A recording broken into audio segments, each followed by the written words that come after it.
Hari ini saya mau menyampaikan kepada saudara, kiranya kita semua diberkati dalam waktu yang sebentar ini, ya, mengenai bagaimana kita hidup sebagai pribadi yang sudah diselamatkan Tuhan. Apakah rencana Tuhan bagi kita yang akan kita kejar terus sampai Tuhan Yesus datang, atau sampai kita pulang kepada Tuhan Yesus? Dan apa pula maksud Tuhan sebagai sidang Tuhan di Semarang ini? Saudaraku, tentunya kalau secara badani kita tahu, dulu waktu kecil saudaraku, saya kepingin jadi dokter. Saya berlari terus sampai saya bisa jadi dokter. Padahal saya nggak tahu tuh jadi dokter. Saya pikir saudaraku tamat SD 3 tahun, SMP 3 tahun, SMA 3 tahun, dokter tuh 3 tahun. Nggak tahu ya saudaraku, rupanya lama baru jadi dokternya.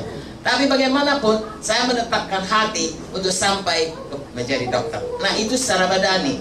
Secara rohani ada hidup yang kekal. Ya, kita mulai selamat, ada rencana Tuhan dalam hidup kita. Sebenarnya kalau kita selamat, begitu kita sudah terima Yesus, ya, seperti tadi malam kita KKR, saudaraku, puji Tuhan, saudara sangat berkemenangan tadi malam. Ya, luar biasa. Ya, kami sangat diberkati, jiwa-jiwa diberkati, semua kita diberkati. Jadi kalau jiwa-jiwa itu sudah selamat, terima Yesus, dia sudah lahir baru. Saudaraku, artinya dia sudah memiliki surga yang kekal. Amin. Jadi kalau misalnya waktu dikatakan Tuhan Yesus, ya, mereka menerima Yesus, saya terima Yesus. Sebenarnya kalau mati di situ dan surganya dia. Amin. Tapi kenapa dia tidak langsung mati? Tuhan bisa juga membuat si orang selamat mati. Pokoknya sudah ada rumah di surga. Mengapa tidak langsung mati, tapi kita masih hidup terus? Dan bahkan sepanjang hidup kita, sesudah pun kita selamat, masih ada perjuangan. Kenapa Tuhan berikan? Karena ada maksud Tuhan bagi kita. Sesudah pun kita selamat, ada maksud Tuhan, ada rencana Tuhan. Dengan singkat saya katakan, dulu manusia ini diciptakan Tuhan segambar dengan dia. Ya, Kejadian 1, marilah kita baca, saudaraku. Saya harus mulai dari sini supaya jelas kepada kita mengapa sesudah kita lahir baru kita mengejar apa yang disuruh Tuhan kepada kita sebagai anak-anak Tuhan. Saudaraku, pada waktu Tuhan menciptakan kita, Tuhan ciptakan dulu dunia ini dengan segala isinya, semua sudah baik. Hari terakhir dia ciptakan manusia. Amin. Kejadian 1:26, berfirmanlah Allah, baiklah kita menjadikan manusia menurut gambar dan rupa kita, supaya mereka berkuasa atas ikan-ikan di laut, burung-burung di udara, ternak seluruh bumi, atas seluruh bumi, atas semua binatang melata yang merayap di bumi. Maka Allah menciptakan manusia itu menurut gambarnya, menurut gambar Allah diciptakannya. Dia laki-laki dan perempuan diciptakannya mereka. Allah memberkati mereka, lalu Allah berfirman pada mereka, beranak cuculah, bertambah banyak, penuhi bumi, taklukkanlah itu, berkuasalah atas ikan-ikan di laut, burung-burung di udara, segala binatang merayap di bumi. Jadi kita, manusia pertama diciptakan berkuasa di bumi, segambar dengan Tuhan, berkuasa di bumi dan beranak cucu, memenuhi bumi. Itulah rencana Tuhan. Tapi kita melihat Tuhan yang menempatkan Adam dan Hawa di Taman Eden, supaya itu dikerjakan oleh Adam dan Hawa di Taman Eden, gagal. Karena Adam dan Hawa berdosa, diusir dari Taman Eden. Lalu kemudian manusia jatuh kepada dosa, bahkan bertambah hari bertambah jahat, saudaraku. Tapi Tuhan sudah menubuatkan nanti akan datang penebus. Amen. Yang menebus manusia ini dari dosanya. Setan, saudaraku, ya, berhasil, saudaraku, membuat Yesus disalib. Tetapi oleh karena dia menyalibkan Yesus, kita semua diampuni, kita semua selamat.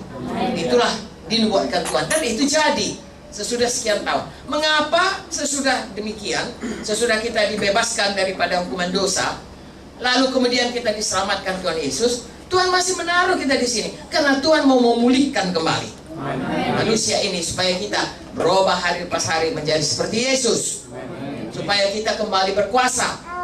Sebabnya kita mengusir setan dalam nama Yesus, setan mesti pergi.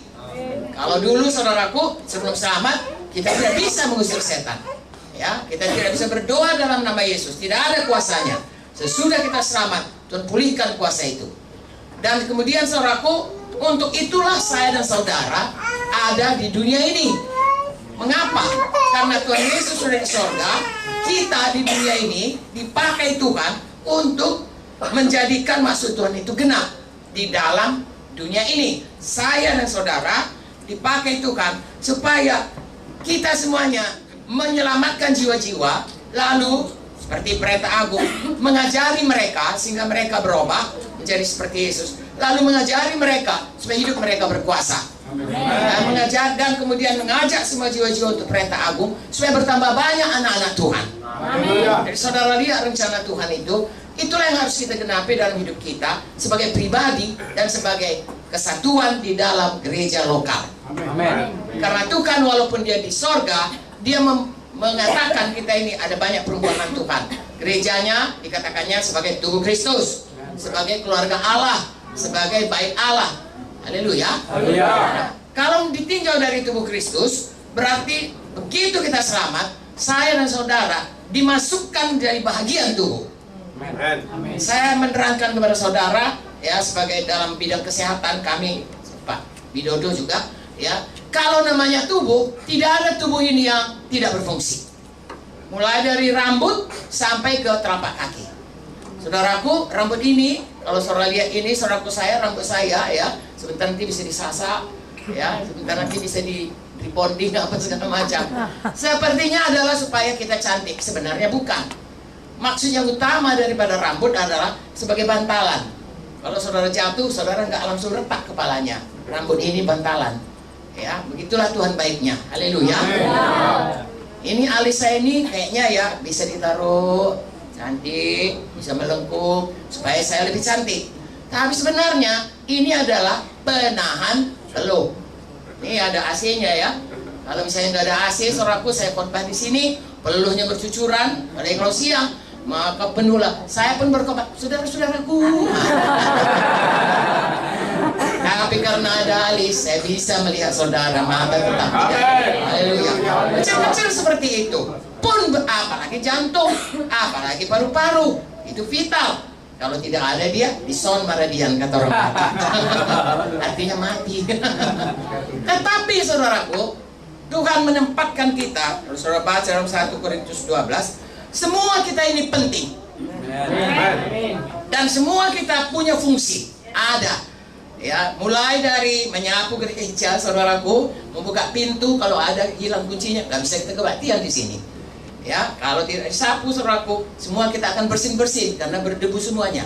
Tetapi ada juga yang, misalnya Pak Widodo, kalau dia nggak ada, kita tadi nggak bisa kebaktian, ya, sama sekali tidak bisa.